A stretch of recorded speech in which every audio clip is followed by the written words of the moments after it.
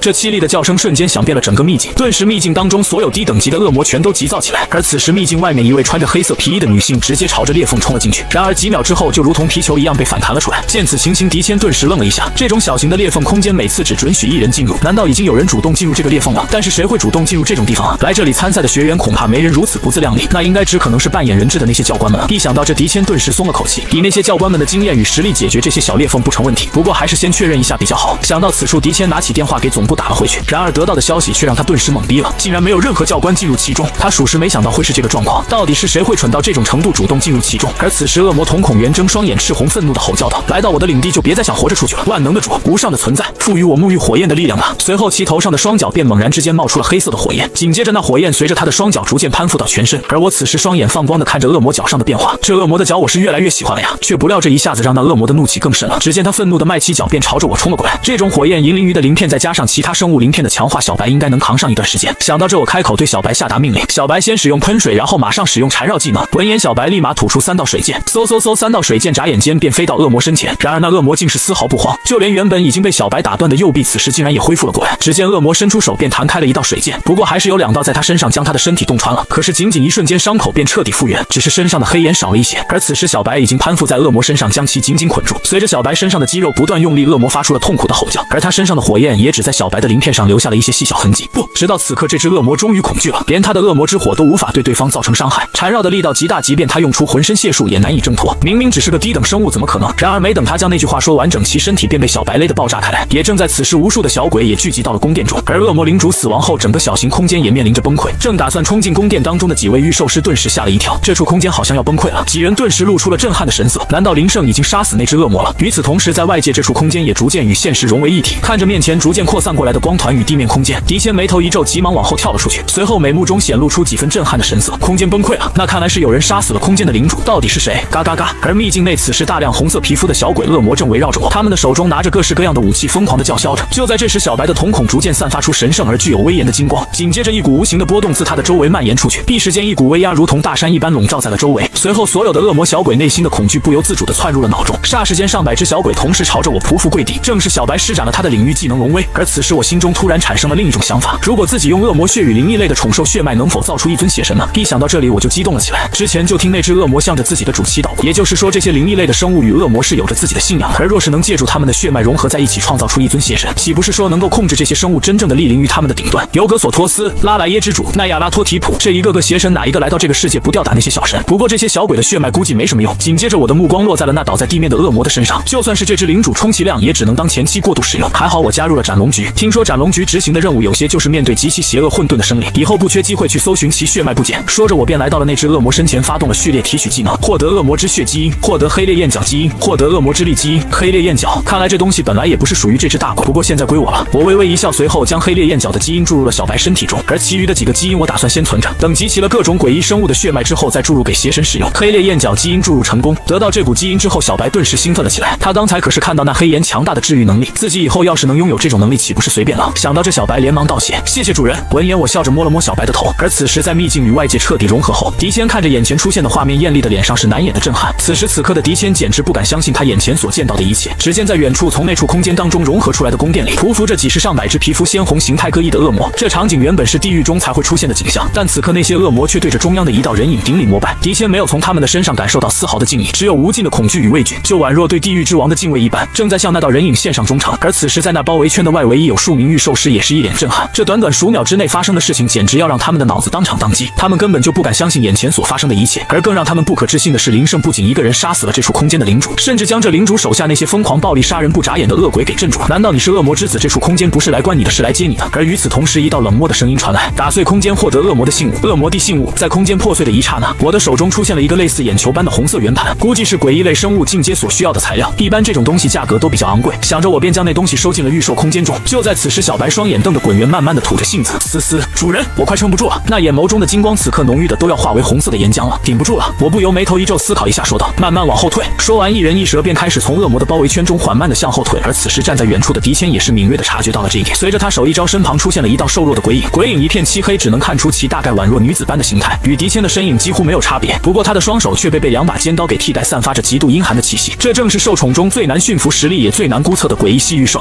把那些恶魔全部杀死，另外不要伤到那几名人类。咯咯咯咯咯咯。随着狄谦下令，鬼影发出了磨牙般酸冷的声音，而后一步一步朝着林胜几人所在的方向走了过去。就在他踏入龙威所在的空间的那一刻，明显的停顿了一下脚。连领主级的生物都能影响吗？这种领域能力真是闻所未闻了。尽管狄谦话语平静，但依然难掩心中的震撼。毕竟即便是他的领主级诡异生物都没有属于自己的领域，而一只战将级的小蛇竟然能够拥有这般强悍的领域，甚至能压制住同级别的生物。这件事若是传出去，必然要乱了套了，真是让姐姐有点羡慕了呢。而我此时看到那双手化为利刃的诡异生物过来，顿时双眼放光，看这样子就很强，实力指定不会弱到哪里去。那诡异生物直接被我给看懵逼了，每个人见到他不是避开目光，亦或者离得远远的。虽然每个人都极力掩饰内心的恐惧，但都逃不过他的眼眼睛，他对于恐惧这种负面情绪的感知最为清晰。然而此时他真的没有从我的眼中看出任何恐惧的神情，有的只是莫名其妙不知道从哪来的兴奋。我可是诡异生物啊，靠生命的恐惧为食，你真是一点经验不给我刷是吧？算了算了，转移注意力。咯，那鬼影再次发出了可怕的声音，而后瞬间化为一道魅影窜到了那群小鬼面前。随着手起刀落间，无数个红色的头颅抛起，就这样如同被割草般，不到数秒的时间，小鬼们就被全部杀死。见此情形，我不由感叹，不知道小白要什么时候才能达到这种级别。而后我迅速反应过来，马上开启序列提取，将周围所有小鬼的基因提取，获得小鬼基因，获得恶魔血基因。就在这时，狄谦走到了我的身边，先是将自己的鬼影收了起来，随后开门见山地问道：“你是怎么获得领域技能的？”我随口说道：“我在觉醒御兽空间后，小白就获得了领域能力，这也不算说谎，确实是实话。”原来是这样，那你的领域有什么能力？一问到这里，狄谦的双眼中就难掩好奇的神色。要知道，任何领域技能都有着强化自身御兽、削弱周围御兽的效果，而且随着等级提升，这个能力会越来越变态。但无论如何也不可能做到能压制同级别的御兽。然而林胜这只御兽的领域能力却是打碎了狄谦的认知。闻言，我随口回应道：“目前好像是能够压制血脉低于小白的生物，算是挺强悍的领域了。你先继续比赛，我得回去回信了。”你此话当真？领头的中年男人面色凝重地询问。自然是真的，他独自一人打碎了那处空间，而且他的宠兽还拥有领域能力。此话一出，周围众人再也无法保持淡定，激动地议论起来。他才刚当契约御兽多久，就能够独自一人打碎小型的灰雾空间？这种实力已经能排得进参赛选手的前10了。没错，而且他的御兽还拥有领域能力，说不定真的是灾难级，甚至是帝王级天赋。可是他不是说自己的宠兽不过是君王级天赋吗？你懂什么叫扮猪吃老虎吗？每个天才自然都有自己不想说出去的秘密。讲到此处，众人点了点头，相互之间都讳莫如深。没想到这小子藏得还挺深的。不过这等战力与天赋已经足够让他们重视和加重培养了。就在这时，领头的中年男人忽然开口询问道：“目前的第1名是谁？”是杜宁，他已经拿到13个人质牌子。第2名是林胜，他在从空间出来之后又拿到了几个牌子，手中总共有8个。不过林胜似乎没有太过注重这些牌子的问题，反而一直在城中搜寻特殊的凶兽猎杀。这小子真是反了天了，竟然在选拔赛里练起来了。那领头的中年男子虽然嘴上不饶人，但眼神却很是欣慰。他要的就是这样的学生，毕竟这次排名前3的奖励几乎没什么区别。既然已经稳赢了，何必在意名次？提升自己的实力才是重中之重。那个叫杜宁的应该是魔都的那个杜家吧？是的，他的宠兽冰蝶应该是从小就带在身边培养的，现在的等级已经达到了战将后期。闻言，领头中年男子开口感慨道：“也就这样的大家族才能做出这样的事情了。”随后思考了一下，说道：“时间差不多了，让比赛结束吧。”明白。随后巨兽城中一道广播的声音突然传来：“比赛终止，成绩已经固定，各位御兽师们请到巨兽城起始地点集合宣布结果。”而此时的我刚提取了一头灰熊基因，便听到了这声播报：“已经结束了吗？我还没猎得痛快呢。”从那处空间出来后，我就一路上找寻各种与龙相关的凶兽猎杀，如今已经为小白积攒了非常多的基因注入。随着我发动天赋技能，无数道基因能力再次注入了小白体内，获得熊类力量基因，获得蛇类毒液基因，获得熊掌基因，获得鹰眼基因。入门级视觉强化晋升为熟练级视觉强化。随着基因的注入，小白的鳞片逐渐丰满，体型也不断壮大。就在这时，竟然出现了蛟的进化路线。进化路线蛟可在水中行走，长有4肢。条件：战将后期，吞噬1000种生物。见此我不禁反喜，嘿，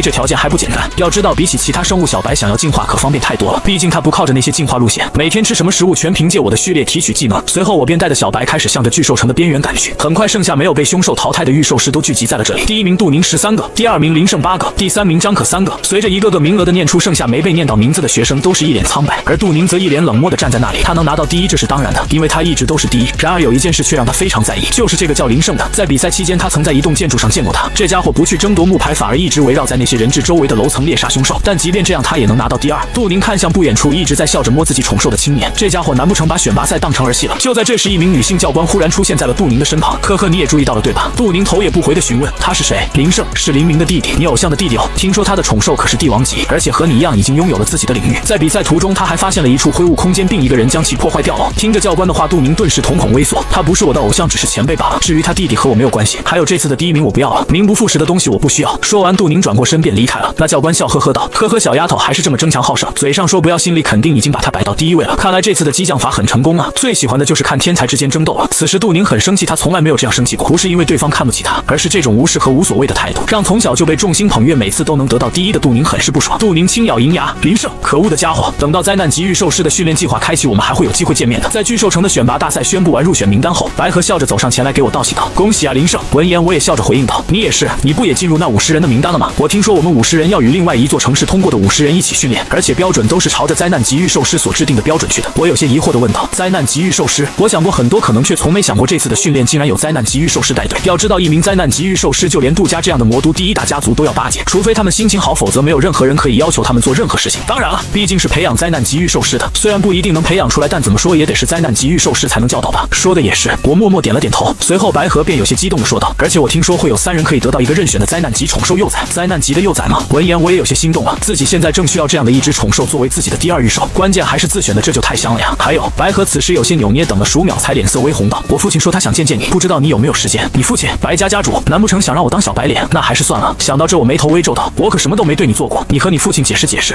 不是那个意思了，我父亲只是打算作为公众人物表彰你一下。说完，白河俏脸通红的低下头去。这样啊，那可以，我明天就去见令尊吧。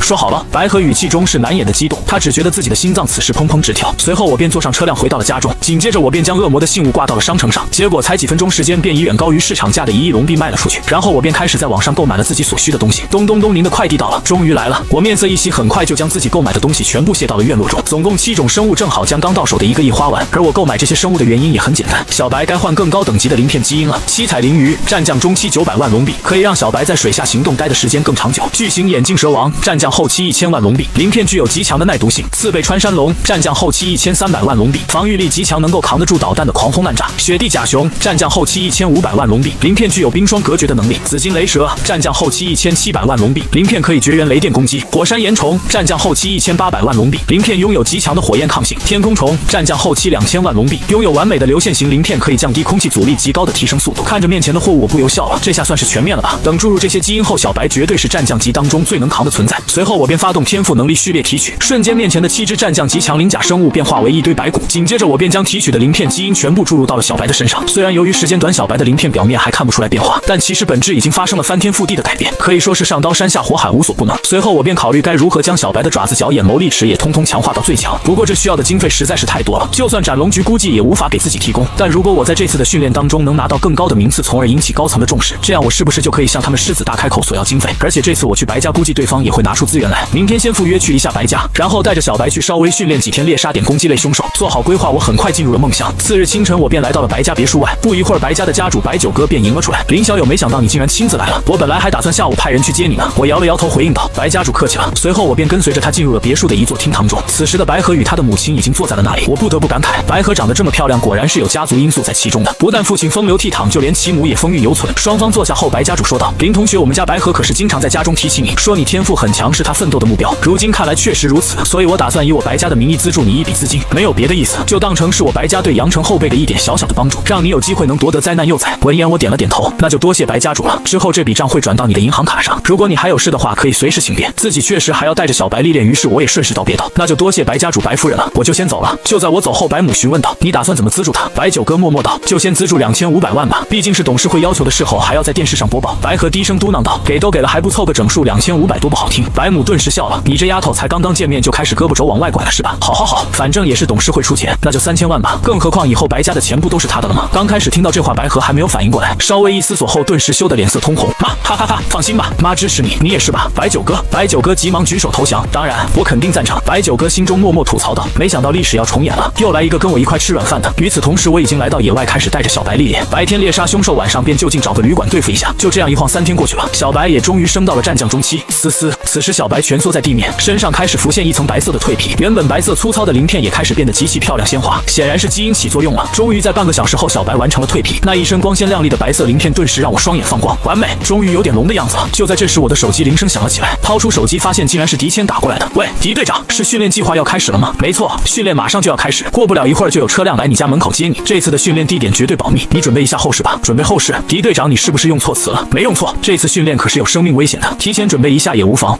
我眉头一跳，电话挂断。看起来这次训练计划确实很危险。没等多久，一辆体型巨大的巨轮装甲车便停在了我家别墅的门口。坐上了巨轮装甲车后，很快便离开了此地。装甲车内四面封闭，完全看不清道路，我也只能感觉到车辆行走在颠簸的路上。保密总是好的，若是让那些歹毒的人知道龙国的天才禁术聚集于某地训练，恐怕到时候又要出不少幺蛾子。想要骗过所有人，那就连自己人也不要放过。不知过了多久，这辆巨轮装甲车终于停了下来。走下车后，我发现自己竟然到了一处被承包的机场。此时机场上正停放着3架飞机，而阳城的几位通过测试的预售师也已经站在那里了。此时阳城的几人都很激动，毕竟阳城的外围到处都遍布着强悍的凶兽，根本就不敢深入，也就导致众人长得这么大都从来没有离开过阳城。而如今终于要离开了，怎么能让人不兴奋呢？就在这时，狄谦开口说道：“既然都到齐了，那就上飞机吧。”说完，众人便随着他坐上靠左的飞机。呼呼，3架飞机同时起飞。可惜的是，在飞机内部依然看不到外面的场景，不过我时不时就能听到客机外传来飞禽恐怖的叫声。然而这些飞禽在刚一接近客机的刹那便被全部击落。我不用想也知道肯定是狄谦干的。一般客机想要起飞，必须要有预售师在上面守着，但正常一些安全的路线1年也不一定会被袭击一次。像这种不断被袭击的情况，只能是这客机走进了极度危险的区域。过了大概2个小时，正当我思索着到底是飞去哪里的时候，一个包裹忽然被扔了过来。与此同时，狄谦谦的声音从身后传来：“准备跳伞，跳晚了就等着被分尸吧。”随后客机的后舱门被打了开来，呼呼呼，刹那间无尽的冷风倒灌而入，我的脑海莫名蹦出来一句话：“加油，特种兵！”随后几人没有犹豫，带上背包，立马跟着狄谦跳了下去。这种跳伞对于御兽师们来说简直就是小菜一碟，毕竟任何一人都有着不亚于专业运动员的身体素质与学习能力。而在空中，我能清晰地看到，在遍布凶兽的丛林中有一处被高墙围起来的基地，刚刚只要少跳1秒，估计就跳到基地外面去了。见此，我彻底无语了，这真是没有生命危险给自己找生命危险呀！甚至我还看到有几人直接挂在基地中央的高塔上随风摇摆，随着一个帅气而潇洒的动作，我落到了地上。紧接着就有几位工作人员跑上前来将我的伞包取走，而后很快操场上便聚集了5支队伍，我则来到了狄谦教官所在的队伍中。人到其后，一名中年男子走上前来，面对着众人，在场的所有学生都屏住了呼吸。你们好，我叫高亮，是一名君王级别的御兽师。此话一出，下方霎时间议论纷纷，竟然是君王级御兽师，我们城市里最强的御兽师也不过在君王级啊！可是我听说这次训练不是由灾难级御兽师主持吗？确实啊，为什么是个君王级？听着几名同学的疑惑，高亮笑了笑，你们猜的没错，是有灾难级的御兽师，不过他说他不教废物，只教最出众的3个人，如果你们能扛得下接下来的训练，一切都好说。说到这里，高亮顿了一下，而后指着那中央高塔上挂着的几名学生，至于他们就不用参加今天的训练了，也与积分无缘。积分虽然众学生心中不太清楚积分有什么用，但心中隐隐感觉这东西很重要。多余的话我就不说了，在接下来的几天，我将会对你们的宠兽各个方面进行统一测试，通不过测验的你们将得不到1点积分。现在把你们的宠兽都召唤出来，接下来就进行神经反应速度测试。在场的大部分人瞬间懵逼了，才刚从飞机上跳下来，还没休息一下就开始了。随后就见狄谦从人群中走了出来，好了，接下来的神经反应速度测试由我给你们进行。紧接着他便召唤出了自己那鬼影般的宠兽，感受着那股阴寒的气息，下方的学生们都脸色苍白。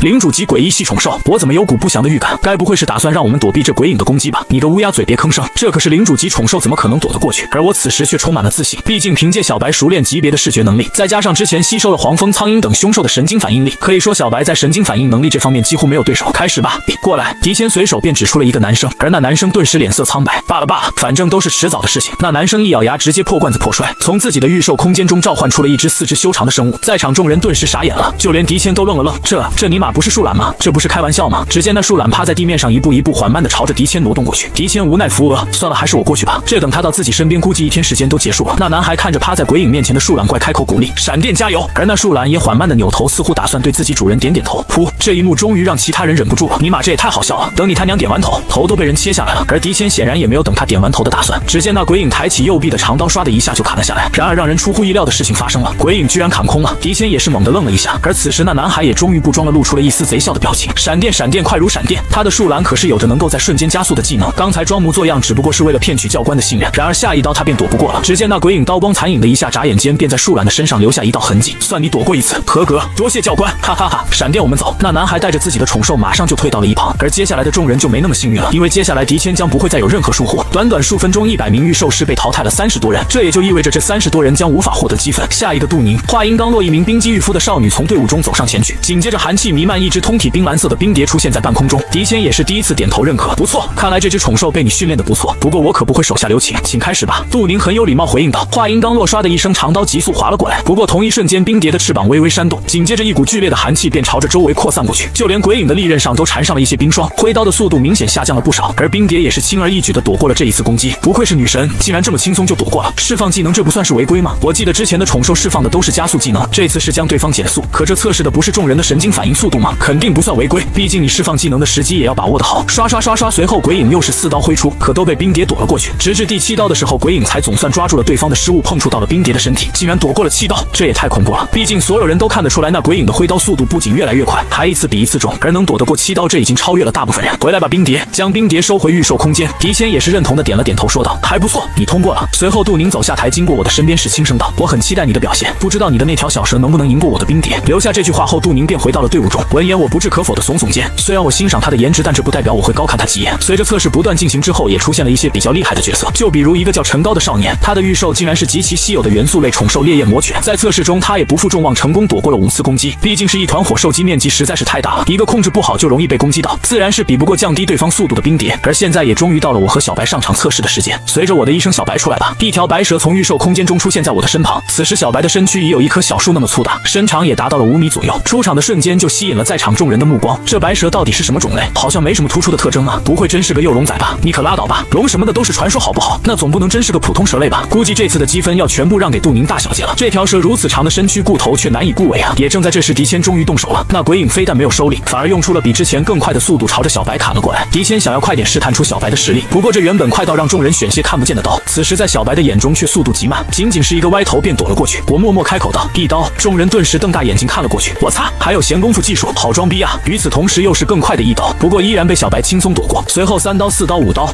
这不会要打破杜女神的记录了吧？众人着实没想到这条体型庞大的白蛇竟然这么能躲。而后果不其然，小白顺利躲过了剩下2次攻击，打破了杜宁的记录。就在这时，我伸出手阻止道：“狄谦教官，你先等一下。”狄谦愣了一下，反问道：“怎么了？是不行了吗？”不过也是，鬼影刚才也用出了接近领主级前期的速度，要是连这灵圣都能扛得住，也太离谱了。却不料我龇牙一笑：“不是的，狄教官，我就是想试试小白现在的速度到底有多快，所以能别一下来了吗？还是让暴风雨来得更猛烈些？你随便砍我能扛得住。”而听到我这话，周围的所有学生都傻眼了。卧槽，这家伙也太能装了吧！而杜宁看到这一幕，脸色顿时有些微红，随后想想自己先前还亲自跑到灵圣面前挑衅，让对方好好表现的画面，不由得脸变得更红了。不过杜宁依然不服输，在成长性这方面我不会输的，迟早能赶上你的脚步，甚至压制你。此时狄谦教官也回应道：“那我可就出手了。”说着，那鬼影双管齐下砍了过来。这次躲避的难度可以说是成几何倍增长，仅仅过了几秒钟，小白便扛不住了。最终的结果则是15下攻击，比第2名杜宁的2倍还要多。而此时最震撼的莫过于狄谦本人了，他敢肯定刚才鬼影已经用出了领主前期的能力，但依然让对方躲过了那么多下。难不成灵圣的宠兽真的有龙血？好了，测试结束，总共有67人通过测试。第1名灵圣发放1000积分，第2名杜宁发放500积分，第3名陈高发放300积分。随着一个个排名的念出，无数艳羡的目光朝着灵圣投了过来。这可是1000积分啊！虽然不知道有什么用，但和他们这些只获得10积分和0积分的人相比可太多了。接下来到午饭时间了，吃完饭后下午进行防御力测试。终于吃饭了，我早就等不及了。今天的伙食不知道怎么样。很快众人来到了饭堂，不得不说此处的餐点确实极其丰盛，几乎将在场所有宠兽和人的餐饮都考虑在内。也就在这时，宠兽营养师毫不留情地报价了：低级套餐1积分，中级套餐5积分，高级套餐10积分，顶级套餐20积分，豪华套餐50积分。顿时将一些学生脸都说白了。那没有积分怎么办？宠兽营养师冷漠地回应道：没有积分那就只能说不好意思了。众人也终于清楚为什么教官说他们能坚持下去就行了，这连饭都吃不上，估计饿不了2-3天就自己退出了。擦，还好我通过了测试，有10积分能扛3天。不过这里的东西还真是物超所值，一份低级套餐放在外面就要1万的高价，但这里只需要1积分就能得到。那豪华套餐得是什么样的餐饮？不敢想，不敢想。就在这时，一道人影来到窗口前说道：麻烦给我来一份豪华套餐。听到这话，众人将目光挪了过去，顿时明悟，原来是灵圣。1000积分当然能吃得起豪华套餐，娘的，就算我吃不起，难道我还看不起吗？我倒要看看什么套餐卖这么贵。见到有人购买豪华套餐，顿时无数道目光都落了过来。而后只见宠兽营养师一边递出一个盘子，一边介绍道：这道餐使用的是地龙胆、天凤髓、黑鸡丹以及各种生物身上最稀有的部位做成，是最适合战将级生物长期食用，能够增强宠兽的防御力、反应速度各方面能力，甚至可以重塑宠兽根骨、复苏远古血脉，是当年那名灾难级御兽师的专业营养师制作出来的。此竟然是当年那位培养宠兽用的套餐吗？而且还是战将级专属。这样的套餐配方放到外界，估计要引得人疯抢。怪不得食材要用化名，这天价的东西竟然花费50积分就能买得来。一时间，众人看着那盘中的食材，不禁咽口唾沫，就连跟在身旁的宠兽都忍不住流出了哈喇子。呜，不行了，我一定要奋发图强，让我的宠兽也能吃上豪华套餐。这一瞬间，所有人都在心中暗暗下定了决心。30年河东，30年河西，莫欺御兽师穷。就在众人吃的差不多的时候，集合的号角再次响起。随后，一名教官站在食堂门口喊道：马上到训练室内集合。数分钟后，100人聚集在训练室中。这次的教官是一名脸上有着疤痕的光头男子，他先是伸出胳膊看了一下手上的手表，随后面色严肃地说道：迟到，所有人扣除1半积分。众人闻言顿时脸色一白，不过好在光头教官又补充了一句：这次就算了，如果下次无法在1分钟之内集合完毕，就带上这次的积分1块扣。众人闻言顿时松了口气，多谢教官，可吓死我了，我这0积分扣了不得变成2个 C 啊！就连我也是松了一口气，这要是真扣了还得了，本来1000积分都不够1个月天天吃豪华餐的，要是再扣去1半那就更不够了。好了，接下来把你们的御兽全部召唤出来，放到前面的水池里给你们洗个澡。说着，教官指向了训练室当中的一处泳池。洗澡，虽然众学生心中疑惑，但还是召唤出了各自的宠兽。咕嘟嘟，烈焰魔犬舒服地踏入水池中，池水瞬间就被烧得滚烫了起来。他身边的御兽一下子便散开到周围，结果又碰到了身后的冰蝶，险些被冻伤。而在那水池当中，还有一只体型巨大的铁铠巨人，刚一进去，水位线马上上升了半米，水池只能勉强淹到他的腰部。见宠兽们都进得差不多了，光头教官默默点了点头，一旁的助手顿时心领神会，来到墙边将一个把手搬了下去。随着时间流逝，那水池中的水逐渐滚烫起来，原本在其中嬉闹的宠兽们也察觉到了一丝不妙的气息，纷纷想要离开。御兽师们也焦急了起来，纷纷准备让自己的宠兽上岸。就在这时，光头教官沉闷的声音响起：离开水，这次的防御测试就算淘汰。闻言，在场所有人都意识到了，这就是下午的防御力测试，测试宠兽在极端环境下的抵抗能力。就在这时，光头教官十分阔绰地说道：只要你们能赢，我给第1名5000积分。闻言，众人瞬间兴奋了起来，这可是5000积分呀！就在这时，苍云纵自信开口道：呵呵，那这次测试简直就是给我的铁铠巨人专门定制的。随后又瞄了一眼灵圣的御兽，那条白蛇之前靠着技巧赢了自己，现在比拼防御力，我就不信有谁能比得过我的铁铠巨人。铁铠巨人的防御确实超绝，但更多的选手眼见自己的御兽要扛不住，纷纷让他们离开水池。半小时过后，池水已经全部沸腾起来，此时里面已经就只剩下5只宠兽了，一个巨大的铁铠巨人，一只周围结成冰的冰蝶，一只正一脸享受如同泡温泉一样的的烈焰魔犬，还有一只巨大的火山岩虫漂浮在水面上，不知是死了还是活着。不过相比起其他宠兽的各展本领，唯有林胜那条白蛇真的在水里洗起了澡，在水中不停游荡着，时不时还翻个身打个滚。妈的，其他几只宠兽我还能理解，可那条蛇是怎么回事？这变温动物也不是这样让你变的呀！难不成这条蛇的种类是烈焰蛇的后裔？还真有可能。除了烈焰蛇，其他蛇类对热量都是无法抵抗的。光头教官大笑着走了过来，哈哈哈！阳城的林胜果然很特别啊。随后脸色一变，不过不知道接下来你还能不能顶得住。助手去把寒气给我打开，把这里的温度调到零下270度。明白。说完，助手立马打开了寒气开关。仅仅是一瞬间，那原本滚烫的冰面便凝固结冰。这突如其来的变化将场中所有人都吓了一跳，这简直就是冰火两重天呀！这种测试也太极端了，有谁能扛得住热度又能扛得住冷气啊？就连白河心中都有些担心的想到，那水池里都已经结冰了，林胜哥的白蛇还能扛得住吗？但我此时却是丝毫不担心。在花费1个亿将小白的鳞片升级后，只要测试难度不提高到领主级，那么小白对于适应环境这方面来说绝对是无敌的。而就在这时，那烈焰魔犬全身火焰都暗淡了许多，率先顶不住从水池中跳了出来，而冰蝶倒是得意自在，如鱼得水一般，甚至连那只火山岩虫这种生活在火山区域的宠兽都没受到什么影响。这家伙我记得是北部比赛的前3名吧？它的火山岩虫是一只血脉极其精纯的宠兽，我听说血脉极高的火山岩虫能够储存热量在体内，保证自己离开了火山也能保证体内的温度。看来是又一个大佬出现了。不过比起这几只宠兽来说，林胜的白蛇属实是让人匪夷所思。只见它丝毫没受到寒气的影响，此时依然在冰面上愉快地滑行着，就好像它也像火山岩虫一样能够储存热量在体内一样。见此，光头教官不得不感慨一声：好家伙，能扛得住它的火焰测试，又能挡得住它的极寒测试，这一届的学生确实比往年要强悍得多。看来不得不给你们下点猛料了，给我输电！听着光头教官的命令，一旁的助手顿时愣了一下。教官，你确定吗？光头教官咬牙切齿道：那是当然，文无第一，武无第二，必须要分出个胜负。我明白了，不过需要点时间。说完，助手便转身离开了这里。而此时苍云纵整个人都傻了，他刚刚树立起来的无敌心被小白彻底击碎了。没想到他的铁铠巨人非但打不过一条蛇，连站在这里硬扛防御力都没有那条蛇高，这绝不可能是君王级宠兽。杜宁第一次感受到了莫大的压力，这是对他天才地位的挑衅。此时杜宁第一次认真的将林胜当成了自己的对手。而就在这时，噼啪一声响动过后，无数的静电开始窜进那处池水中，将周围的冰块都震得碎裂。铁铠巨人身为导电体，直接吓了一跳，慌忙的从那水中走了出来。杜宁也仅仅是坚持了数秒，便一咬牙将冰蝶收了回来。此时他的俏丽的脸上写满了不甘，但没有办法，这波冰蝶是被彻底克制了，下次我一定不会输的。出人意料的，场中只剩下那只火焰岩虫与林胜的白蛇。此时火焰岩虫使用技能在身体周围附上了一层土质外壳，艰难的挡住电流，而小白却在这水池当中如同导电体一样，周围遍布着蓝色的闪电，将一身蛇鳞与眼眸映衬的都微微发出蓝光，宛若一只沐浴在暴风雨和闪电中的龙，看起来十分威严霸道。反观火山岩虫那里明显是要顶不住了，那条白蛇到底是什么生物，竟然连电流都能挡得住，不怕火不怕水也不怕电，难不成真的是幼龙仔啊？会不会和传闻中说的一样，它的宠兽天赋是帝王级？这倒真有可能啊！除了帝王级，我是想不出什么离谱生物能做成这样了。就连光头教官也是彻底服气了，这白蛇竟然不使用任何技能就连通3关，这简直是打破了他的3关。也就在此时，高亮与狄谦教官来到了这处训练室，两人的目光一下子便落在了那沐浴在雷电中的白蛇身上。狄谦的脸上满是不敢置信的说道：看来比赛已经结束了，我是真没想到林胜的宠兽在防御能力方面也能排到第一，还有什么是那条小白蛇无法做到的？见那只火山岩虫已经坚持不住，被御兽师收了回去。见此，我对着小白下令道：小白上来吧！顿时周围发出了羡慕的声音。羡慕呀，5000积分这就到手了。苍云纵则是欲哭无泪，可恶，竟然在最自信的防御上输了。而杜宁则是有些疑惑，轻声道：林胜，你果然好强，是隐藏了实力吗？那双美目直直地盯着我的面庞，直到我有所感应回望了过来，杜宁才脸色一红，将目光收了回去。而一旁的白河看到这一幕，脸色顿时阴沉了一下，不过很快便恢复了过来，直接走上前拽住了我的衣角，说道：林胜哥，恭喜！我淡定回应道：小意思啊，我已经习惯了每次战胜后白河的结算语音。此时远处的高总教官和狄谦也是对着我点了点头，显然两人对我的表现很是满意。很快光头教官开始宣布排名，第1名林胜5000积分，第2流言500积分，第3杜宁300积分。不到数分钟时间，排名便全部公布完毕。我舒服的长出了一口气，5000积分足够自己使用很长时间了。就在这时，高总教官说道：你们今天晚上好好去睡一觉吧，等测试完之后我们就正式开始训练。随后众人解散吃饭休息。值得一提的是，就连住宿也要花费积分换取，而且最便宜的公寓都要10积分，这顿时又在一众学生中引起了一阵哭爹喊娘。而我则花费30积分兑换了一套的别墅住了进去。随后我又花费1积分洗了个澡，紧接着我便栽倒在柔软的床铺上进入了梦乡。随后几天进行的各项测试第一几乎都被我包揽了，只有几项不是第一，但也都在前3名。这种恐怖的表现能力不禁让在场的众人都吃了一惊，也越发对小白的天赋和血脉好奇起来。至于我的低调，他们就当这小子在凡尔赛。就连高总教官都懵逼了，看来只能在训练中见真章了。明天我们就开始正式训练。而此时我正用手机翻着训练营地的商城，经过之前的测试，我手上已经有了12000多积分，但看着看着我不由眉头微皱。营地的积分想买领主级的生物有点贵啊，想要将小白的鳞片全换成领主级要耗费5万多的积分，更何况现在连战将级都没换全，大概还差300只凶兽我就能猎杀够1000只让小白进化。想到这我心中有了打算，这积分就留到训练结束之前兑换领主级吧。次日训练营地，学生与教官都聚集在营地100米高的城墙下。见时间差不多了，梁教官终于开口了。原本的100名学生如今只剩下70多人，有20多名学生自己选择了弃权。接下来就对你们展开正式训练了，如果你们能通过正式训练，就有资格得到灾难级的幼崽，而这次的训练持续时间也长达1个月左右。一听到灾难级幼崽在场，众人都是双眼放光，他们来这里不就是为了这个吗？废话我就不多说了，这次的训练很简单，从朝天门出去，向着最北方前进，在那里你们会看到一座极高的山峰，而在那山峰之上有一颗领主级生物守卫的龙血果实，把那颗果实带回来就有资格得到灾难级的宠兽幼崽。时间持续1个月，比赛内容没有任何限制，就算你们只在野外苟活1个月也能得到大额积分，而如果遇到危险，只要按下手中的通讯器，马上就有人会去救助，但同时也意味着你失败了。这话一出，众人心中都清楚了，这就是让没有能力的人苟活1个月刷点积分，而有能力的则去对付领主级生物争夺龙血果实。紧接着高总教官面色严肃地说道，你们现在考虑清楚，想要参加的人到我这签过生死协议之后就可以出发了，还要签生死协议。我慌了那你就退出呀。我说我慌了，我又没说我怕了，你牛。虽然有学生听到这个消息有些慌乱，但却没人会错，毕竟这样翻身的机会很是少见。最终没有一个人退出，全部签署了生死协议。开城门，随着城门在轰隆声中缓缓开启，一些学员带着宠兽迫不及待地冲了出去，想要凭借速度抢占先机，率先取得龙血果。就在此时，光头教官皱了皱眉头，林胜这小子怎么慢慢悠悠的？他的宠兽在速度上可没有优势，更何况等级不过在战将中期。闻言，高总教官解释道，这次的争夺赛比拼的不仅是速度，更是耐力、耐心和野外生存能力。在这种规则下，宠兽实力强悍也占不到什么优势，更何况林胜的白蛇还未使用过技能，宠兽之间的战斗也多数是靠技能来决出胜负的。光头教官接着说道，那这次的胜负就很难料了。而狄谦则默默开口道，我倒觉得林胜胸有成竹。听到这话，光头教官翻了个白眼，你怎么总替他说话？他是你天王老子吗？高总教官大笑道，哈哈哈，也可以理解，毕竟狄谦可是下了很大的赌注。而就在此时，一道人影从城墙之上跳了下来，落在了3人面前。看到这人影，3人不敢怠慢，马上向他行了一个标准的军礼。丁前辈好。而站在他们面前的正是这次训练计划的主导者灾难级御兽师丁龙。此时丁龙开口询问道，怎么样，训练开始了吗？如您所见，已经开始了。丁龙翻了个白眼说道，开始了就好呀，这些天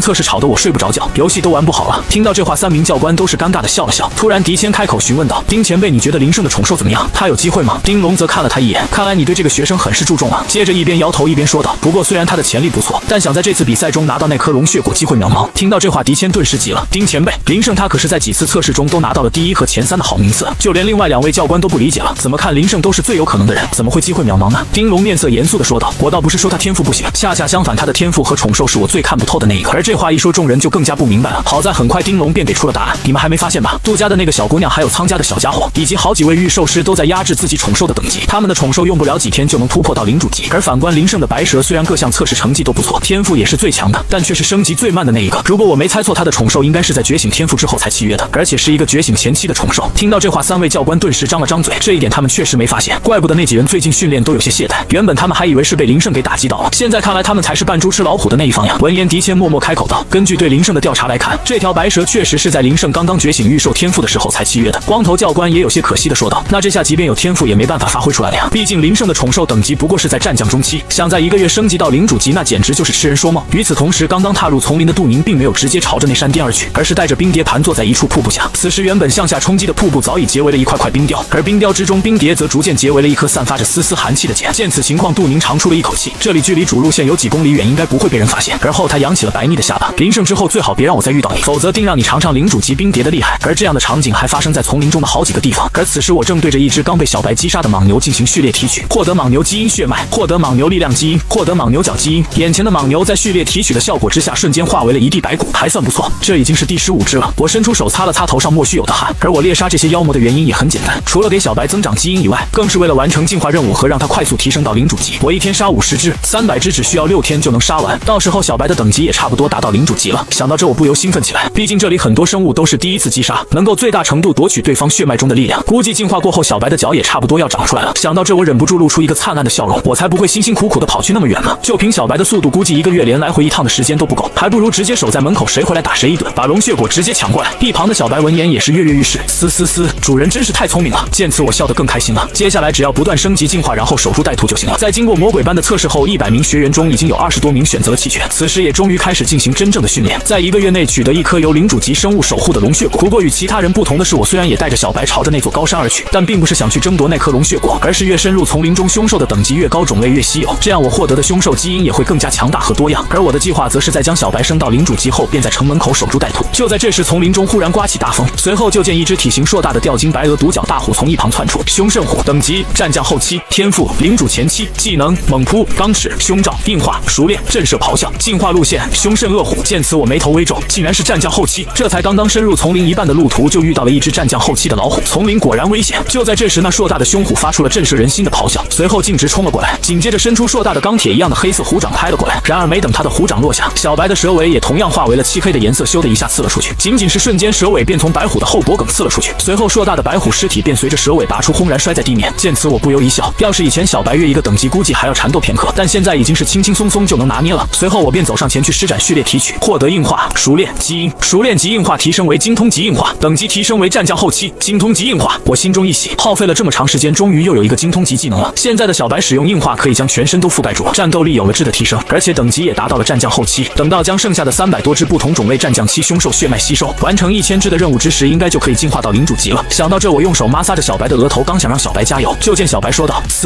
主人继续吧，小白要变得更强。”我微笑着点了点头，居然这么上进了，你让身为主人的我很是欣慰啊。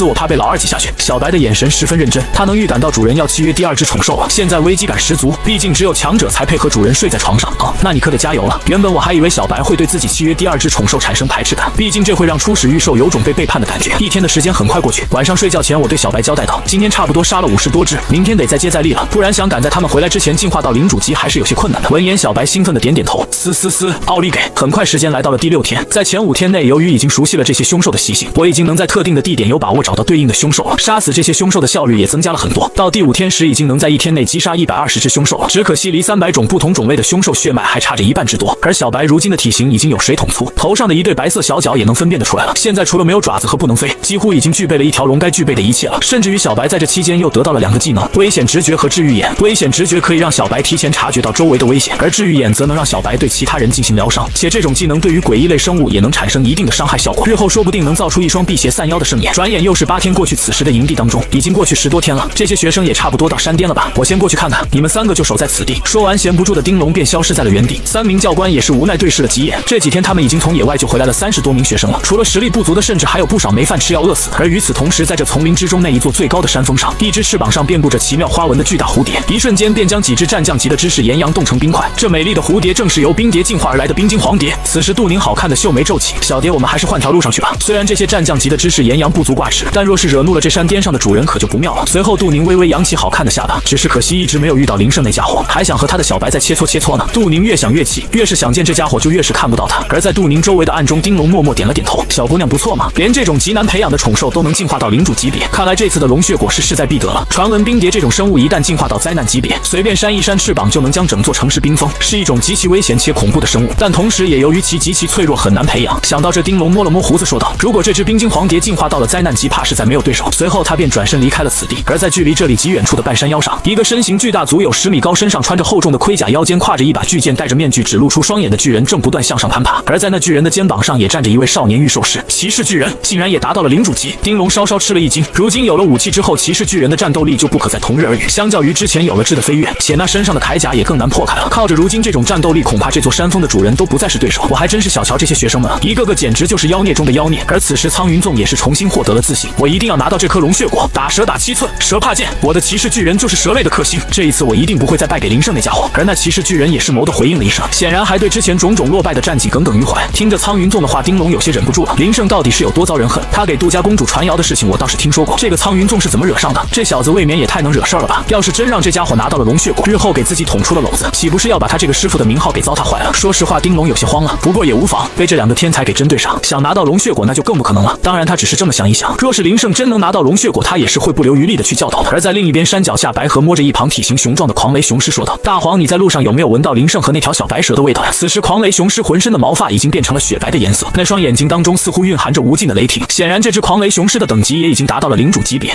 听到白河的话，狂雷雄狮低吼一声，摇了摇头：“那好吧，我们走吧，马上就到地方了，说不定会在那里遇到林胜。”说完，白河翻身直接坐在了狂雷雄狮的背上。同样的，还有不少御兽师此时已经来到了山中，而且能到这里的宠兽等级都是在领主级别，因为战将级若是不组队根本就到不了这里，单是路上遇到的妖魔就能拦住他们很长一段时间。由于这座山脉极高，想要爬到顶点估计要花费半天的时间，所以一众的觉醒者们都十分卖力的朝上赶去，几乎所有人都不敢怎么懈怠，毕竟只要慢上几秒，那龙血果可能就被其他人夺走，而到时候再想从他手里抢过来估计就难了，毕竟谁也不想让渔翁得利，不到万不得已的地步是不会选择出手。然而令众人想不到的是，山巅上已经有御兽师赶到了那里，且正在和这山峰当中的主人战斗当中。此时一位御兽师咬牙切齿的说道：“妈的，早知道我打不过就不上来这么快了。”而他对面则是一只体型巨大的白色血狼，并且其中还有一头高达5米的领主级白狼，正虎视眈眈地盯着他。这些白狼身后正是这一次的目标龙血果果树。正在他犹豫到底该防守一波还是放手一搏的时候，一道清冷的声音从高空传出：“让开！”听到这声音，他下意识地抬头向前望去，只见空中身形绚丽的冰晶黄蝶正带着面容清冷的杜宁缓缓向下落。与此同时，杜宁粉嫩的嘴唇轻启，小蝶，冰封万里。随后，空中的冰晶黄蝶缓缓扇动翅膀，无形之中一股恐怖的领域之力朝着周围扩散而去。首当其冲的便是几只白狼瞬间被冻在了原地，其瞳孔圆睁，直接没了生命迹象。而这股毁灭之力还在朝着周围不断蔓延而去。那几十上百只白狼仅仅是过了数秒便没了生命气息，如同一座冰雕般被留在了原地。此时先到达这里的那名御兽士看到眼前这恐怖的一幕，顿时惊得瞳孔瞪大。卧槽，这也太变态了吧！竟然瞬间杀死几十上百头战将级凶兽，这就是领域吗？就在这时，杜宁冷漠的开口：“你再不走，马上你也会变成一块冰雕。”我明白了。那少年吓了一跳，急匆匆的朝着山下赶去。此时的杜宁就宛若来自极寒之地的雪女。冰锥术。闻言，冰晶黄蝶缓缓震动翅膀，随后周围浮现了几十枚细长的冰锥，紧接着瞬间将那只动作僵硬的领主级雪狼给洞穿在地面。好了，解决掉了，看来这次的第一是我的了。随后，杜宁便迈起白嫩的长腿，朝着那棵果树款款走去。正当他打算伸手摘下那颗红色的果实时，一股恐怖的风压从高空冲了下来。杜宁顿时心中一惊，而冰晶黄蝶更是裹挟着自己的主人急速退去。下一秒，轰隆隆爆炸般的响声在前方炸响，烟雾散尽，只见竟然是一个巨人拿着一把大刀直直的砍了下来。竟然不是林胜，而是你先来了吗？不过不管怎样，这果树我要啊！骑士巨人把这个龙血果给我拿过来。随着苍云纵命令下达，骑士巨人伸出参天大手，直接将那棵龙血果树连根拔起，而后纵身一跃，朝着山崖之下跳了下去。看着那少年离去的背影，杜宁的双眼越发冰冷，似乎附上了一层冰霜。你以为能走得掉吗？而躲在暗中的丁龙看着直接被拔出来的龙血果树，气得险些冲出来。特娘的，小逼崽子们下手就不能轻点？那棵龙血果树可是我种在那里的呀，一棵树可是价值10几亿国际币，让你就这么跟把草一样给拔了，万一弄死了，看我怎么教训你。不过看来林胜这小子是真没什么戏唱了。现在龙血果树都被拔走了，也没什么动静。咚咚咚，身形巨大的骑士巨人手中拿着一棵龙血果树在丛林中狂奔，每一步落下就将周围的凶兽们吓得四散而逃。而在他的后面，几名御兽是在紧追不舍。铁铠巨人的身形太过庞大，想躲藏也不容易。苍云纵现在只想带着龙血果树尽快回到基地。至于和冰晶黄蝶对攻，在见过那恐怖的领域后，苍云纵便没有了这种念头。而且就算两个人打起来，闹出的动静恐怕也很快会将其余几人吸引过来。哈哈哈哈哈！真是螳螂捕蝉，黄雀在后，最后还是让我给得手了。灾难级宠兽啊，而且还是幼崽呀！试问谁第二只宠兽能契约灾难级？也只有我苍云纵这个真正的天才才配得上灾难级幼崽。不过没有教训到林胜那个家伙，有点可惜。想来也是他知道自己战将级的宠兽无法对付领主级，才没来抢。哼哼，等我先获得了灾难级宠兽的资格，再教训他也不迟。然而他们不知道的是，此时距离基地的不远处，小白也刚好完成蜕皮，彻底进化到了领主级。白蛇等级：领主前期，天赋君王中期，进化路线蛟龙。介绍：吞噬1000种生命基因，真正的自然之王。此时小白盘绕在我的周围，金黄色的瞳孔极具威严。此时在1000个生物的精血加持下，小白也渐渐有了自己的龙威。周围方圆几十里的生物感受到这股气息都不敢朝着这里接近。值得一提的是，小白的喷水技能也升级到了精通级。我摸了摸小白的额头，龇牙一笑，他们差不多也该回来了吧？现在我们就去大路上等着他们。此路是我开，此树也该归我才是。就在这时，丁龙在回去的道路上意外发现了一道熟悉的身影。丁龙有些疑惑的想到，林胜带着他的宠兽站在大道上是干什么？突然，丁龙的脑海中出现了一个不妙的想法，这小子不会是打算在路上堵别人吧？简直就是找死啊！按理来说，以林胜的智商，应该不会做出这种蠢事才对啊！难不成他还不知道其他人的宠兽已经进化到领主级了？想到这，丁龙顿时恍然大悟，随后他便陷入了纠结之中，要不要提醒这小子一下？毕竟他可是有很多仇人的，到时候万一被蹂躏一顿，将他的无敌之心打碎，就算日后有再高的天赋，估计也会郁郁无为。还是算了，我若插手，就变得不再公平了。随后，丁龙摇了摇头，直接回到了训练基地中。看到丁龙回来，光头教官顿时双眼放光。前辈，现在是谁拿到龙血果了？听闻此话，远处的狄谦直截了当的询问道：“林胜有没有拿到龙血果？你那宝贝手下没拿到。现在的龙血果在苍云纵的手里，如果不被杜宁给追上，他应该能赢。”闻言，狄谦俏脸微红，尴尬的咳嗽了一声：“什么宝贝手下？我只是问一下。”而后看向远处的树林，口中喃喃自语：“没拿到也无所谓，以他的天赋之后会得到的。一次失败代表不了什么。”而此时，我和小白站在一棵高大的树崖，朝着远处的丛林中望去，差不多该来了吧？不一会，在那地平线的远处，骑士巨人硕大的身躯逐渐浮现。靠着小白的视觉，我能够清晰的看到那巨人的手中攥着一棵树，上面还悬挂着一枚晶莹剔透的红色果实。就你了！小白藏在暗中准备动手。说完，一人一蛇迅速从树上跳下，潜伏在丛林中等待着出手。很快，巨大的骑士巨人便迈着大步赶到了这里。就在这时，一旁猛然间冲出一道宽有数米的溪流，瞬间便覆盖在了骑士巨人的脚下。卧槽！苍云纵傻了，脑海中顿时浮现出了一些不好的回忆，但现在已经来不及。全速奔跑的骑士巨人根本没有办法将脚收住，这一脚踩下去，他的整个身躯便猛地扬了起来。不过好在手中还有一把长剑，骑士巨人用双手将这把长剑猛地扎入地面，才算勉强稳住了身形，没有再和之前一样栽了跟头。但那手中的龙血果树在慌乱之中已经扔出去了。我从小白的口中接过那颗鲜红的果实，笑了笑，没想到骑士巨人进化后还挺灵活的。随后咂咂舌说道：“不过可惜小白的喷水技能已经达到了精通级，可以瞬间在地面造出一道年华溪流。”说完，我便准备前往基地上交龙血果，完成试炼任务。而苍云纵见到是我，彻底怒了：“妈的，林胜又是你！”随后便指挥骑士巨人收起刀，起身打算追上去。而我这面刚一转身，猛然间便有一道寒气扑面而来，我不由面色一变，大喊一声：“小白！”小白闻言张开嘴，便是一道溪流喷了出去。而那溪流眨眼间便被冻成了一道冰墙，在那冰墙后依稀可见一道高挑的身影与一只体型庞大犹如冰晶般的蝴蝶。跑啊！怎么不跑啊？杜宁面色冷淡。而林胜身后的骑士巨人也站起了身，巨大的阴影将照射过来的太阳光都挡在了身后。杜宁伸出白嫩的右手，把龙血果给我，我或许可以放你走。我又朝身后看了看，骑士巨人已经举起了手中的长剑。苍云纵站在巨人的肩膀上，自信开口：“林胜，把龙血果给我吧，就凭你最多战将级后期的宠兽，根本就无力对付我们。我就实话和你说了吧，我的骑士巨人已经到领主级了。”此时他的鼻子都快仰到天上去了。杜宁将额前的秀发挽到耳后：“给我吧，我可以放你走，你身后的猪头我也可以帮你一并解决了。”说谁猪头呢？苍云纵额头露出一个井字，内心的不爽已经积攒到了极致。就在这时，又有3人来到了此处，在那左侧，一位御兽师带着一只通体燃烧着火焰的烈焰魔犬虎视眈眈，终于追上了。现在是什么情况？林胜中间白河骑乘在狂雷雄狮的身上，不由得夹紧了双腿。现在的状况让他有些纠结了。那龙血果在林胜手中，但他又不想去夺。不过凭借着林胜战将中期的白蛇能挡得住吗？右侧一位肩膀上趴着一个通体漆黑的甲壳虫的蒙面御兽师开口提议道：“让他把龙血果交出来，我们再争夺怎么样？”哈哈哈哈哈！就在这时，我突然潇洒一笑，这爽朗的笑容顿时让白河看得失了神。不愧是你啊，这种危险的境地也能笑得出来。而周围众人则是皱起了眉头，这林胜怕不是被吓傻了吧？紧接着我淡淡开口道：“要不还是你们来拿吧，谁能拿得到就归谁。”此时我的心中很是不爽，这些人相互抢夺，根本没把自己放眼里。闻言，蒙面御兽师呵呵一笑：“让我们来抢，你确定你还能安然无恙的离开这里吗？”然而没等他继续笑下去，我右手一抖，手中火红色的龙血果瞬间朝着他扔了过去。顿时全场的目光也都聚集到了那空中的果实上，而敌意自然也就转移到了那蒙面御兽师的身上。尼玛！见此情形，蒙面御兽师急忙召唤出了自己的兽虫火山岩虫，岩虫震动翅膀，朝着空中的红色果实飞掠而去。我看谁敢来抢，只要碰到就是上千度的高温。而此时的小白已经冲到了那火山岩虫的近前，尾巴的尖端化为了漆黑的颜色，嗖的一下便抽了过去。那蒙面御兽师瞬间笑了：“你怎么敢的呀？一个战将级就敢打我领主级的火山岩虫？这一下不把你尾巴给烧掉，我跟你信。”然而出人意料的一幕发生了，只听啪的一声巨响，飞在空中的火山岩虫被小白迎面一击，随后身上的厚重鳞甲咔嚓一声裂开了数道缝隙，紧接着如同子弹般被打飞了出去。反观小白此时的尾巴仅仅只是略微有些烧伤，在一团微不可察的黑火蔓延之后，这伤口更是消失的无影无踪。噗！宠兽被打裂之后，蒙面御兽师猛地吐出一口血。御兽师与宠兽的精神相连，火山岩虫受伤也让他遭受了重击，此时他也就失去了争夺那果实的能力。而那颗红色的龙血果则又稳稳地落回到了我的手中。我单手拿着红色的龙血果扫视众人，还有谁想要，尽可以来找我拿。但此时在场众人依旧处在震撼之中，根本无人回答。这火山岩虫等级绝对在领主级，怎么会被战将中期的御兽打飞出去，直接不省人事？苍云纵已经有些慌了，难不成林胜的这条蛇已经到领主级了？但是看着样子也不像啊。随后苍云纵默默开口道：“我们联手怎么样？”而白河此时仍旧呆愣愣地盯着场中拿着红色果实的少年，口中不由低喃道：“林胜。”随后眼中闪烁着炽热的光芒，怎么可以小看林胜啊？我可是以他为目标的呀！看着白河的样子，苍云纵嘴角抽了抽，看起来这个妮子是没指望了。别说帮他们联手对付林胜了，不跟林胜站在一块，反过来对付他们就算好了。而远处的杜宁也不吭声，似乎没有想和他说话的打算。见此情形，苍云纵终于忍不住动手了，这样拖下去也没有意义，倒不如自己先动手。随后骑士巨人举起手中的那个巨大的铁剑，猛地一下劈了下来，大剑压迫与割裂着空气，发出嗖的一声剑鸣，在骑士巨人这巨大的力量下，仿佛能砍开一切，若是砸在地面上，足以裂地开山。然而我和小白臂也不必丝毫不怂，以小白现在体内得到的力量基因来说，这骑士巨人面对他的唯一优势不过就是自身的重量罢了。大刀直直的砍了下来，发出一声咚的巨响，吹起的灰尘朝着周围席卷而去，狂风呼啸。众人急忙眯着眼睛看向那场中，白河也是莫名的心中一紧。可待烟雾消散，众人看清之后，瞬间便傻眼了。只见小白的尾巴将长达7、8米的巨大铁剑直接卷在了蛇尾中，无论骑士巨人怎么用力都无法拔出来，就仿佛这巨剑和那蛇尾原本就是一体的一样。TMD， 怎么可能？怎么会有生物比我的骑士巨人力量还要大？苍云纵彻底傻了，力量大可是他唯一的优势了呀，但现在竟然被一条蛇给制住了，这要说出去谁信？谁信啊？下一瞬间，小白的尾巴猛地一用力，竟直接将那把骑士巨剑从其手中给抢了过来。随后，小白甩着那把巨剑直接朝着骑士巨人砸了下去。在一阵震耳欲聋的响声下，骑士巨人直接被这巨剑给深深的砸入了地面，一双腿陷入了土中，看起来十分滑稽。随后我给出了自己的评价：敲铁钉的技术还有待提升啊。闻言，小白有些委屈的说道：“思思，我已经很努力了，主人。抡这一下我可是用了全部力气，要是连着砸的话，估计他就不行了。”听到这话，砸在尘土中的苍云纵险些吐血。好家伙，这是大力神转世吗？见此情形，那只烈焰魔犬的御兽师暗暗咽了口唾沫，这巨蛇根本就不是自己能够对付得了的呀。现在他已经想放弃这颗龙血果了，毕竟这只是第1轮试炼，之后还有机会，何必吊死在一棵树上？万一真死了，岂不是不值？而此处传出的巨大动静早已被训练营地当中的众人给听到了，已经打起来了吗？听着动静，应该是骑士巨人吧？是他没错，除了苍云纵的骑士巨人，哪只御兽还能发出这么大的动静？看来这家伙是被杜宁给拦住了，估计胜负难料了。光头教官此时也来了兴趣，闹出的动静如此之大，看起来状况相当的激烈啊，要不要过去看看？丁龙喝了一口茶，不急不慢的说道：“用不着，如果我估计的没错的话，没了林胜这个威胁，杜宁应该是赢定了。赢定了，就算他能稳赢骑士巨人，可还有其他御兽师呢？说的也对，人数越多，结果也就越扑朔迷离。不过丁前辈会这么说，一定有自己的道理。丁龙等的就是这句话，看来还是狄谦有眼光啊。虽然他们的整体实力差不多，但此时冰蝶进化为冰晶黄蝶后，已经拥有了自己的领域。几人顿时大眼瞪小眼，这么快就觉醒领域了吗？才不过领主级啊！看来冰晶黄蝶的天赋确实强悍啊，真是可惜了。如果林胜的宠兽升到领主级的话，或许可以和他对抗一下。但现在只有杜宁的宠兽有领主级领域，可以瞬间压制林胜战将级级的领域，已经没有悬念了吧？就在这时，一阵白光从前方的丛林中照射出来，看来杜宁已经打开领域了，估计过不了多久就会带着龙血果回来了。而此时的林地当中，那冰晶黄蝶悬浮在半空中，翅膀仅仅是微微一动，一股难以言喻的寒气便朝周围直逼了过去。仅仅是刹那间，四周的花草树木便结上了一层厚厚的冰霜，然后被迅速的剥夺了生机。霎时间，天地间便变为了一片白色。这正是属于冰晶黄蝶的领域极寒领域，在领域当中，空气的温度将降到最低，且冰晶黄蝶的冰霜能力也会被提升到极限。此时，一向冰冷世人的杜宁难得笑了出来，终究还是我赢了。冷艳的笑容令人看了不禁一阵失神。然而我只是瞟了他一眼，笑，半场开香槟是吧？随后我也朝着他露出了淡淡的笑容。紧接着，小白的瞳孔逐渐亮起，散发出一阵淡淡的金色光芒。无形之中，一股难以言喻的气势自小白的周围朝着四周疯狂扩散而去。仅仅是刚一接触杜宁的领域，便瞬间被排挤在外，无法再向外扩散，甚至连起始的领域也在被不断压缩。杜宁的脑海中顿时犹如一道晴天霹雳炸开，你的宠兽也拥有领域？他张了张嘴，不敢置信地望向前方的俊俏少年，他的领域之力竟然压过自己的冰晶黄蝶，这就意味着对方宠兽比他的宠兽更加具有成为王的资质，而且像这样只发散出气势就能压制对方的领域，他还是第一次见到。这几乎回归了领域本身的意义，不靠着领域所产生的气势让对方臣服，而是领域本身就代表着自身的气势和威严。甚至杜宁还能感受到冰晶黄蝶在与那条蛇对视的时候莫名的颤抖了一下，而此时远处的烈焰魔犬与狂雷雄狮更是不受抑制的匍匐在地面。在我的示意下，狂雷雄狮身上的压制力才减少了一些。杜宁有些不敢置信，一条小白蛇怎么可能拥有这种强悍的领域能力？不过没等杜宁继续想下去，我和小白已经一步一步朝着他走了过来。大小姐，杜家的小公主，别挡路！闻言，杜宁轻咬银牙，耳根泛红，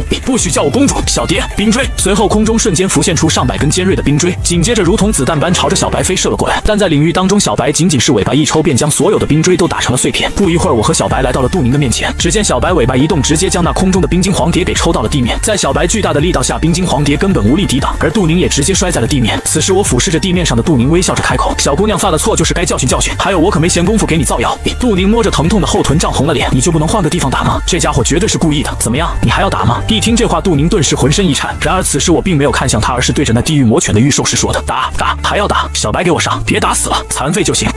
打个屁！”我说：“打个屁呀，大哥！”这位御兽师顿时吓了一跳，差点就跪地求饶了。这谁敢和你打呀？闻言，我微笑着点了点头：“不打最好。我这个人也不喜欢打打杀杀的，这样多没礼貌啊。”而那烈焰魔犬的主人顿时嘴角抽了抽，看着周围一片狼藉的森林，你还敢说你不喜欢打打杀杀？这里的一棵树一根草都和你脱不了干系。就在这时，白河骑着狂雷雄狮来到了我的面前，微笑着招手道：“林胜哥，现在还在比赛途中呢，你不要离得这么近。”闻言，白河嘟起了脸：“离得近又怎么了？又没有说不可以组队。要不是那群家伙太弱了，我肯定就出手帮忙了。”看着这个傻丫头，我干笑两声，自己现在的实力还太弱，容不得去想其他的。随后我笑着看向杜宁说道：“你慢慢休息吧，我走了。输了就是输了。”杜宁起身将脸别了过去，看不清那脸上的表情。我又转头看向白河：“你带我回去吧。”好，白河立马答应了下来。随后我一翻身，直接坐在了白河的身后。紧接着，狂雷雄狮便载着二人向着基地的方向狂奔而去。随着距离基地越来越近，我的心情也有些激动起来。究竟该选择什么样的灾难级兽宠呢？在将其他4个领主级御兽师击败之后，我和白河一起坐着狂雷雄狮返回基地。十几分钟后，基地门口光头教官猛地站起身来：“哎，你们看那里好像有道人影，看样子像是白河的狂雷雄狮。”随后光头教官摸了摸他的大光头，难不成是白河最后获得了那颗龙血果？这倒是有些稀奇了。不只是他，就连其他所有人也都觉得出乎他们的预料。几分钟后，我与白河翻身从那狂雷雄狮的身上跳下。狄谦看到林胜的瞬间，一脸好奇地走上前询问：“你们两个怎么回来了？”一旁的光头教官和丁龙也走了过来。狄谦立马介绍道：“这位是丁龙，丁前辈，是我们魔都御兽师协会的荣誉会员。”御兽师协会的荣誉会员。闻言，我与白河皆是一惊。要知道，魔都御兽师协会的荣誉会员不仅数量屈指可数，而且每一位都是君王级以上的御兽师。如今出现在自己面前的这位，莫非就是那名灾难级的御兽师？想到这，我与白河连忙向他打招呼道：“丁前辈好。”而丁龙眼神中却带着几分惊奇，向我问道：“那颗龙血果现在就在你身上吧？”属实没想到我竟然看走眼了。此话一出，周围几位教官瞬间懵逼了，随后一脸不敢置信地看了看对方。龙血果在林胜的身上，这怎么可能呀？区半个月的时间，林胜能将自己战将中期的宠兽提升到领主级，但这话又是由丁前辈说出来的，让他们不得不相信。一时间，一股难以言喻的兴奋冲进了狄谦的脑海当中。他一直都很相信林胜，若是真的能拿到龙血果，那就不枉费他力排众议给他那么多资源了。不过狄谦还是有些不敢确定，只得再次询问道：“林胜，你真的拿到那颗龙血果了吗？”看着他兴奋的表情，我没有说话，只是默默地从御兽空间中拿出了那枚龙血果。而狄谦在看到这颗果实的刹那间，兴奋的像一个孩子一样：“真的，竟然是真的！”哈哈哈哈哈！光头教官也忍不住惊叹：“好家伙，难不成他们阳城又要出第2个考上那5大学府的天才了？”就在这时，丁龙好奇地问道：“你是怎样拿到这个果实的？”随后像是想到了什么，迫不及待地再次问道：“快把你的御兽召唤出来，让我看一看。”闻言，我将小白从御兽空间中召唤出来，竟然真的有领主级的气息，你到底是怎么做到的？突然，丁龙皱起了眉头：“不对，这条蛇不仅有领主级的气息，而且在气势还远远超过了一般的领主，甚至那一瞬间，丁龙都把他误认成了领主中期。可林胜到底是怎么做到的呢？”他忍不住喃喃自语道：“莫非这不起眼的蛇类御兽真的是帝王级天赋？还是说 SSS 级御兽空间当真如此变态？林胜是他的见到的第1个顶级御兽空间的御兽师，这样一想，还倒真有些可能。”闻言，狄谦说道：“没错，林胜的御兽空间是 SSS 级的，而且在开启御兽售空间的时候，还出现了龙吟异象，当时我就在现场可以作证，他的预售空间可以提升100倍速度。就在这时，光头教官提出了新的疑惑，不过就算是他的预售是领主级别，可其他几只预售的等级也在领主级呢，更何况杜宁杜家的小姑娘，她的宠兽冰晶黄蝶还觉醒了领域能力。众所周知，拥有领域的宠兽面对同级别的有90%的胜率，而面对低级别的胜率则达到了99.9%。难不成林胜的宠兽在同级别战力已经是冰晶黄蝶的10倍了？这条蛇憨憨的看着也不像啊！光头教官看着在那里摇头晃脑求蹭蹭的小白，实在是有些不理解。很简单，因为林胜的宠兽也拥有自己的领域能力。闻言，狄谦笑着开口：“什么？他也拥有领域？”光头教官张了张嘴，有些不敢置信。就在这时，白河有些小骄傲的说道：“没错，而且林哥当时可是被那4个家伙围在中间，仅仅是一瞬间就把4人全部击败了。”在一旁旁听的学生们闻言纷纷倒吸了一口凉气。卧槽，我没听错吧？以1敌4，听刚才那动静，绝不止一只领主级，而且敢围剿领主级，对方的等级必然也在领主级。同级别同时对付4只领主，其中还有1只拥有领域，这也太敢了吧！我的妈，这已经不是天才了，简直是妖孽！我果然没有看错你。狄谦微笑着看向我说道：“多谢教官信任。”对于狄谦的话，我莞尔一笑。虽然有 SSS 预售空间的功劳，但升级快还是多亏了自己序列提取这个天赋能力。而狄谦看着少年的微笑，心脏却不由自主地快了起来。好，既然是你赢了，那这第一只灾难级宠兽就归你，跟我来吧。丁龙此时也难得的笑了，教导天才总是让人心情愉悦的。而且林胜若是能成长起来，最低也是个君王级预售师，日后说出去他的面子上也好听。几分钟后，我跟随着丁龙来到了他的办公室中，刚刚坐下，丁龙就说出了自己的想法。你是打算要什么样的宠兽？我推荐你要一直有辅助能力和治愈能力的宠兽，就比如明黄蝶和天机藤王，这样可以和你的第一只宠兽相互搭配协作，只要稍加训练，战力就能成倍增长。大部分预售师契约第2预售都是选择这类宠兽，也算是多年实践出来的标准搭配了。我思考了一下，询问道：“就没有元素类的宠兽吗？”这几只宠兽的名字倒是挺霸气的，但我并不打算走辅助路线，毕竟只要把敌人全部击败，哪里还用得着辅助和疗伤？我要强攻，要让对方没有反抗的余地。元素类2个攻击类的宠兽吗？闻言，丁龙的眉头微微皱起，倒也不是不行，不过元素类的宠兽比较难抓，而灾难级的就更加稀少，但也并非是一定弄不来，只要有要求就一定可以给你办到，这点我倒是相信的。敢培养灾难级预售师，那背后就一定是站在山巅的那几位。想弄来一个灾难级，又在说难也难，说简单也挺简单的。此时丁龙再次确认道：“你是准备要一只元素类宠兽吗？”而我却嘿嘿一笑：“没有，我只是问一下。”有些无语的丁龙发现这个学生好像有些调皮，就在这时，我眼神认真的说道：“我想要一只灵异类宠兽。”灵异类？丁龙心中一突，被吓了一跳。好家伙，你是真特么敢要啊！灵异类的宠兽那可是比元素类更加稀有，也更加难以对付。不过相比其危险性，它的战力也要比同级别的宠兽强太多了。就像狄谦的那只领主后期的灵异类，即便是对付君王前期都有一定的胜率，可想而知这种宠兽到底有多么强悍。看着丁龙的表情，我有些纳闷的问道：“怎么了？有问题吗？”丁龙闻言摇了摇头：“当然没问题。”随后心中想到，虽然困难，但也并非不可能。这次的训练背后的组织者可是预售协会的核心组织断哉，其中的成员皆是灾难级预售师。一只灾难级的幼崽想弄来还是很简单的。我面色平淡的说道：“那就好。”实则内心激动不已，终于可以着手制造了我的专属邪神。就在这时，丁龙再次交代道：“1个月时间内一定会给你一个满意的答复。除此之外，我们还会给予你宠兽升级到灾难级所需的所有资源，但这些资源只限定给我们给你找来的那只宠兽。”听到丁龙的话，我点了点头：“这些我当然知道了，你知道就好。我现在帮你先申请你的资源。”顿了顿，丁龙还是忍不住提醒道：“不过你可要小心了，灵异系的宠兽最是难以驯服，以往不知道有多少灵异系的宠兽主人死在家中，即便是培养了数月，也不可掉以轻心。”闻言，我再次点了点头，说道：“我明白，关于这点自己早就查过了。不过我也有我敢选择灵异类的原因。龙族专克邪祟，虽然小白还没有进化成龙，但他的那双眼睛已经拥有进化邪祟的能力了。到时候打不过，直接放小白，还能让他们翻了天不成？当然，最重要的是，我想打造出传说中的邪神奈亚拉托提普，他是3元柱之一，被人称之为服刑之混沌，千变万化，可以伪装成任何形态，其形象也是最接近于传说中的恶魔。而我正好拥有恶魔的基因血液，再配合上自己的序列提取，到时候只要将传说中的邪神再次制造出来，哪怕发出一点威能，就足以完全碾压这个世界上那些恶魔们所崇拜的神，让他们知道什么才叫真正的邪神。就在这时，丁龙说道：“你先把这颗龙血果吃下去，我去帮你申请接下来在训练营地中1个月的资源，培养灾难级预兽师的资源。”闻言，我略微有些兴奋，随后便随手将那颗通红的果实扔在了一旁小白的口中。小白一口将果实吞下后，瞬间一股热量从腹中逐渐开始蔓延，这是灵果所带来的能量，可以极大的促进小白的基因复苏，血脉成长。不一会，那头上的一对小脚肉眼可见的又长了几公分。小白在一旁消化着龙血果中的能量，而我则在一旁感受着从小白那里过来的反馈。几十分钟后，丁龙再次出现，资源已经帮你申请下来了，你可以得到1级血池1个月的使用资格。听到丁龙的话，我默默睁开了双眼。血池？那是什么东西？怎么听着这么邪恶？这血池可是好东西，是最顶级的灾难级营养师调配而成，里面有各种凶兽的血液，且去除了其中的毒素。只要预兽与预兽师浸泡在里米，那就能刺激身体中的基因急速成长，甚至有机会觉醒领域技能，增强潜力。总之好处无穷。使用1个小时的1级血池大概需要500万龙币。闻言我不由惊呆了，那岂不是说一天就需要1亿多龙币？连着使用1个月，估计再有钱的富豪也不敢这么挥霍呀。不过一想到这是培养灾难级预兽师所需要的资源，也就有些合理了。毕竟灾难级的预兽师只需要猎杀1只君王级凶兽就可以赚几亿。听出了我的惊讶，丁龙解释道：“贵也是正常的，1级血池所采用的大多都是领主级凶兽的基因。”闻言我瞬间有了个大胆的想法，领主级凶兽的血，那岂不是说其基因血脉也在其中？这是自然，